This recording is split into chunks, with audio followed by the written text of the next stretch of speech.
प्लिटवित्सा, जो कि यूनेस्को का एक विश्व धरोहर स्थल है। ये उन नैसर्गिक धरोहरों में से एक है जिन्हें सबसे पहले यूनेस्को द्वारा दर्जा मिला। जडार के मुकाबले यहाँ ठंड ज्यादा है, इसीलिए मैंने अपना जम्पर पहना है। अभी सूरज निकल आया है तो लगता है मेरी किस्मत अच्छी है। तो अब मैं चलकर ब्रेकफास्ट करने वाली हूँ, क्योंकि आगे की ट्रेल के लिए मुझे एनर्जी की जरूरत पड़ेगी और मेरा 5 से 6 घंटे का सफर आराम से कट जाएगा। मेरी मुलाकात यहाँ के एक स्थानीय निवासी से हुई है, जो मुझे इस जगह के बारे में जानकारी देंगी। यहाँ से वहाँ जाने के लिए कितना वक्त लगेगा? ट्रैक कर सकते हैं?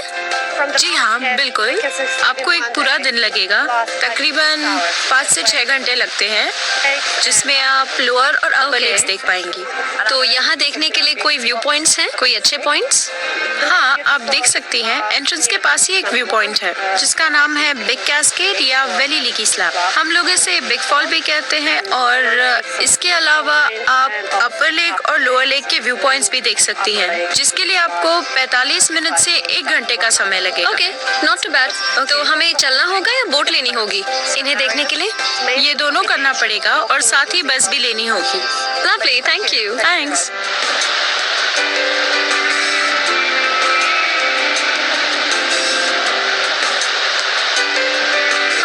बस 100 मीटर तक ही आए हैं और देखिए ये नज़ारे कितने खूबसूरत हैं। इस झरने को देखकर ऐसा लगता है मानो इसे सुंदर दिखने के लिए ही बनाया गया हो। अब तो आप समझ ही गए होंगे कि इसे क्यों यूनेस्को के प्राकृतिक धरोहरों में शामिल किया गया होगा।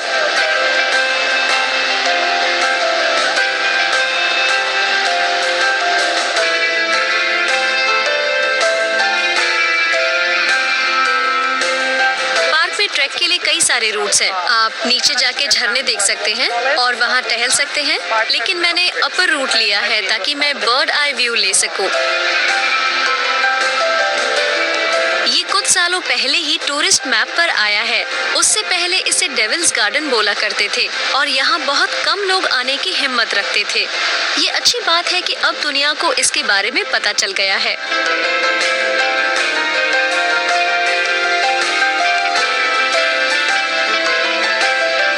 मुझे तकरीबन 2 घंटे लगे हैं पार्क की एंट्री से यहाँ तक आने के लिए। आप यकीन नहीं करेंगे, ये वही व्यू पॉइंट है जो हमने मैप में देखा था। मेरी यहाँ तक की चढ़ाई व्यर्थ नहीं गई, क्योंकि ये नज़ारा वाकई बहुत खूबसूरत है। लगता है मैं जन्नत में हूँ।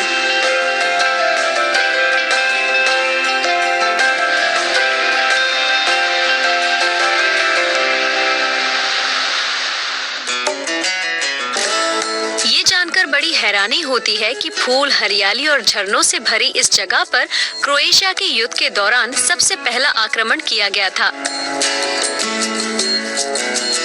सर्बिया की सेना ने इस पार्क पर 1995 तक कब्जा जमा रखा था। हमने अपर व्यू पॉइंट से इस जगह को देख लिया है और अब वक्त है झरनों को करीब से देखने का। तो अब हम बोट राइड लेंगे। इसका किराया एंट्री टिकट के दाम में ही शामिल है। बहुत किफायती है।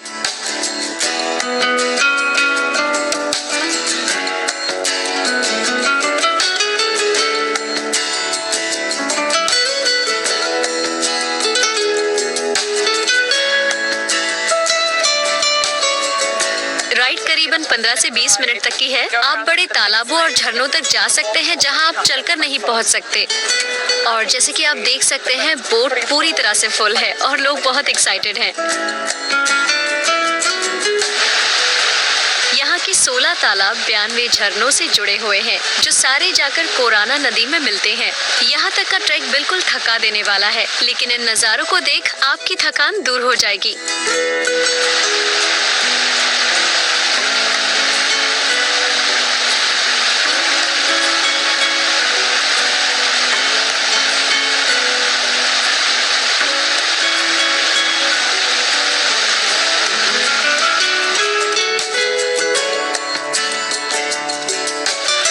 यात्राओं के दौरान कई नेशनल पार्क्स देखे हैं, लेकिन इस पार्क की नायाब खूबसूरती को देखकर मैं वाकई इम्प्रेस्ड हूँ। झरनों से लगकर बनाई गई ये सीढ़ियाँ यहाँ की प्राकृतिक खूबसूरती में घुल मिल सी गई है। हर साल यहाँ 100 करोड़ से भी ज्यादा लोग आते हैं।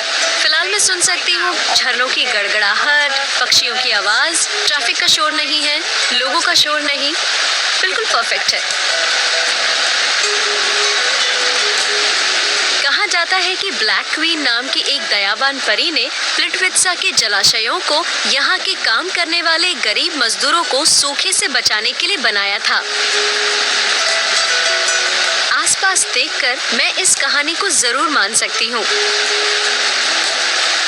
प्लिटवित्सा अब तक के सारे पसंदीदा नेशनल पार्क से भी ज्यादा खूबसूरत है। काश आज रात मैं यहाँ कैंप कर पाती, लेकिन इसकी अनुमति नहीं है और इन्हीं पाबंदियों ने अभी तक पार्क की खूबसूरती को बरकरार रखा है।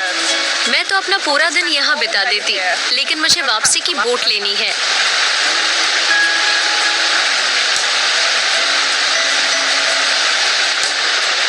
यहाँ के गड़गड़ाते झरनों, खूबसूरत हरियाली और हवा की ताजगी को आप नजरअंदाज नहीं कर सकते।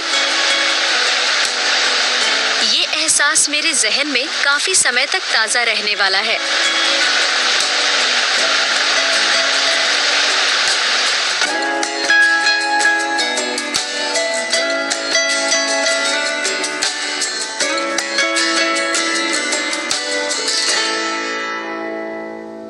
मैं सोच रही हूँ कि अगर मैं एक प्रेजेंटर नहीं होती तो मेरा सेकंड ऑप्शन ये होता कि मैं एक रैप केक